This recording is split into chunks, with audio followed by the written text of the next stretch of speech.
Құрметті оқырман, әңгіме ТВ каналыма қош келдіңіздер.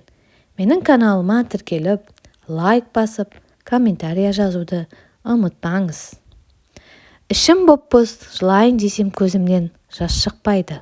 Айқайлап, эмоциямды да шығарып алуға шамам келер емес. Бір түрлі сезімдемін. Мен ең жақын адамдарымнан қолдау, жылулық күткен қыз едім.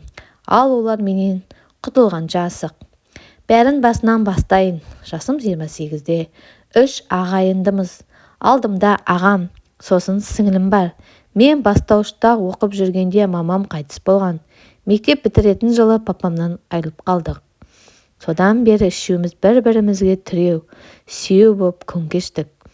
6 жыл бұрын ағам үйленді. Ал 2 жыл бұрын сіңілім күйеуге шықты. Қазір өзінің тәп-тәпті баласы бар. Қазір елдің өсегі мен болдым. Еріккенің бәрі көрген жерден неғып жүрсің? Қашан кетесің? Жолыңды аштырып жібершейші байғұс-ау, жігіт жоқ па деп түтпіктейтін болды. Соның кесірінен қазір күйеуге шығудан қалдым. Оң босағада отырып қалғаным мені қатты күйзелтіп жатыр. Үйленем, сені сүйем деп нақты қадам жасайтындай жігітте жоқ екен. Жігіт қайдан болсын? Колледжді бітіргелі үйдемін. Мамандығым бойынша жұмыс істемедім. Дипломды алған жылы ағам үйленді де жеңгеңе серік бола тұр деп отырғызып қойды. Біраз уақыттан кейін оның токсикозы басталып, үйдің бар шаруашылығын қайтадан өз мойныма артылды. Ай күні жетіп жеңгем өпелі болып, енді қолым босайтын шығардым дегенде балаға қарасатын адам керек. Операциядан кейін денсаулығым дұрыс болмай қалды деп жеңгем жібермей қойды. Содан бері үйдемін. 2 бауырымды шомылдырып, киіндіріп, бақшаларына апарам. Одан келіп үйдің тірлігін істейм. Ағам мен жеңгем жұмыста. Дайын тамақ, таза үй, бағулы бала, жандары тыныш. Соған қарамастан мені масыл көріп, ара-тұра сөйлеп қалады. Бір жолы ағам ішіп келіп, сен қыз осылай жүре бересің бе? Кетсей байға, налған адамсың, кімге тартқан былжырақсың деп сөйлеп тастады. Алдын үйге азық-түлік әкеліп, онысы тез таусылып қалса, кішкене інім десеңдерші, жандарын қиналып таппағасын бәрібір екен деп сөйлейтін. Кейде әңгіме арасында ақша табу оңай дейсің бе деп айтатын. Мына соңғы сөздері жүрекке найзадай қадалды ғой. Сол жолы мамам мен папамды шынымен іздеп, сағынып, қатты жыладым. Әңгіменің бәрін сіңіліме айтып едім, ашуланып кетті.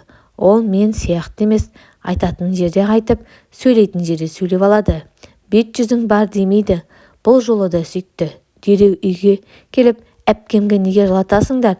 Осының арқасында жағаларың жайлауда боп жүргендерін ұмыттыңдар ма деп айтып тастады. Қызды жылатсаңдар оңбайсыңдар, Құдайдан қорқсаңдаршы деп ескертіп кетті. Бірақ ол кеткесін жеңгем тырысып, бүрісіп, мен істеген тамақты ішпей, өзінше болып қалды. Қазір менің бетіме қарап сөйлемейді. Айтатынның бәрін баласынан айтып жібереді. Ағамды солай. Кешке кеш келеді, таңертең бетіме қарамай сөйлемеген күйі шығып кетеді. Бір жолы Қызылордадан келген группалас құрбым келіп кафеге барғанбыз. Онда да құрбымды күтетін ақшам жоқ, сіңілімнен қарыз сұрадым. Құрбыма дым білдірместен кафеге барып, әңгіме дүкен құрып, кеш батқанша отырдық. Балаларды бақшадан алатын уақыт келсе де отыра бердім. Ішімнен менсіз күндерін көрсін деп ойладым. Бақшадан алатын адам табылмағасын тәрбиешілер жеңгемен қоңырау шалған. Ол бірде маған телефон соқты. Тұтқаны көтермей қойдым. Ағам да қайдасың, хабарыңды айтып деп жазып жіберді. Жауап бермедім. Қараңғы түскенде үйге жетіп есіктен кіре бергенім сол еді. Қайда жүр екен? Түннің жарымы боп қалды деген ағамның даусын естім. Қайда жүрер дейсің? Байға тиіп кеткен шығар. Бірақ оны кім алар дейсің? Не рыба, не мяса ғой деп жеңгем тақылдап отыр. Менің сөзімді сөйлейтін шығар деп ағамның реакциясын бақсам, ләм-мим демейді. Сол күннен бастап өз өмірімді қолға алдым. Балаларымды өздерің алыңдар, мен жұмысқа тұрдым деп шорт кестім. Қазір үйден жұмысқа баратын адам сияқты шығып кетем, бірақ әлі тапқаным жоқ. Кешке жұмыстан келген адамдай кіріп барам. Өтірігім үшін ұяттан өртеніп барам. Бірақ баяғыдан жеңгеңнің құлы боп жүре беруге көкірегім жіберер емес. Жұмыс тапсаң бөлек пәтерге шығатын шығарсың деп жеңгем шәй үстінде бір әңгіме бастады. Бұйыртса шығам дедім намысқа тырысып. Бірақ қайда барып күн көрерін белгісіз. Мына тозақтан шығатын жол бар ма? Жақсы жігіт кездессе махаббатқа да, басқаға да қарамай тие салар едім.